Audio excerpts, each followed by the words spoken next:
Have you ever wondered about the strange jobs people once did?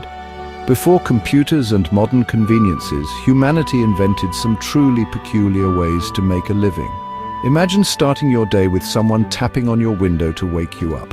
A real job during the Industrial Revolution, thanks to the knocker-upper.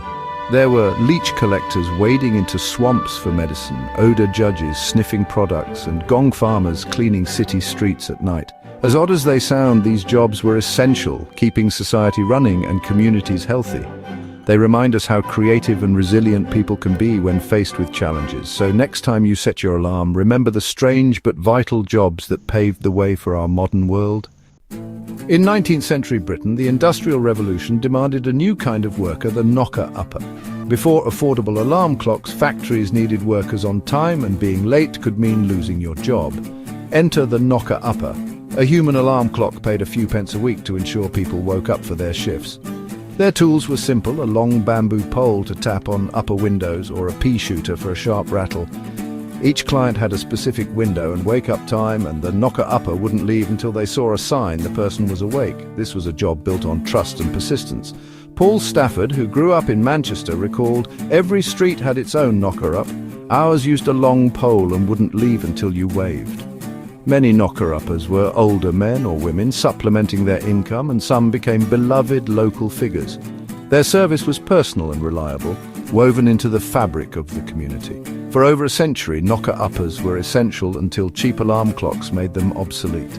Their legacy is a reminder of a time when waking up was a communal act, not a solitary one. They represent the human solutions that powered the industrial world, one gentle tap at a time. Now, picture the marshes of 19th century Europe, where leech collectors braved murky waters for a living. Medicinal leeches were in high demand, believed to cure everything from headaches to fevers. Collectors, often the poorest in society, waded into ponds with bare legs, letting leeches latch on as bait. The process was grueling and risky. Leeches drew blood and the wounds could bleed for hours. Infection and anemia were constant threats, but the collectors persisted, supplying doctors and apothecaries. Each leech was carefully removed and kept alive for sale. Despite the dangers, their work was vital to the medical practices of the time. As science advanced and bloodletting fell out of favor, the need for leech collectors vanished. Their story is a testament to how medical beliefs shaped entire professions, and the lengths people would go to meet society's needs. The leech collector's legacy is a reminder of the strange intersections between folk wisdom and science. Fast forward to today and meet the odor judge, a professional whose job is to sniff out the good, the bad, and the downright stinky. Before a new deodorant, perfume, or pet food hits the shelves, it must pass the ultimate test, the human nose. Odor judges, or sensory panelists, are chosen for their acute sense of smell and trained to evaluate scents with scientific precision.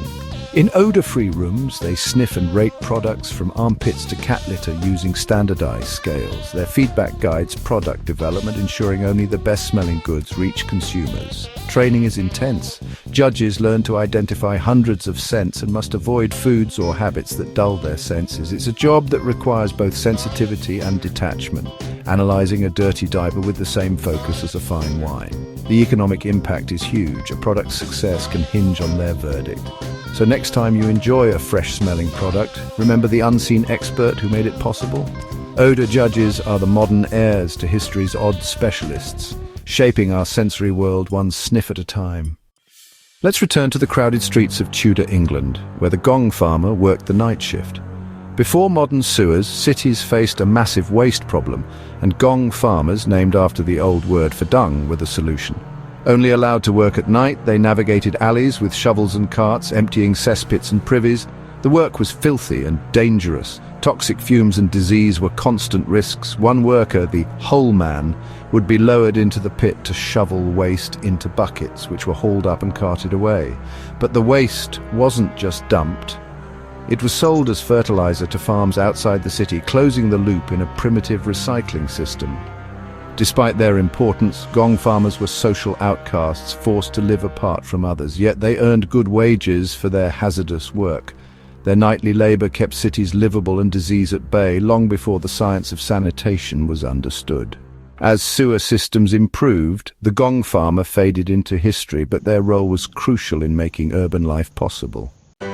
From knocker-uppers to leech collectors, odor judges to gong farmers, history is full of jobs that seem bizarre now but were once essential. Each role was a creative response to the needs and beliefs of its era.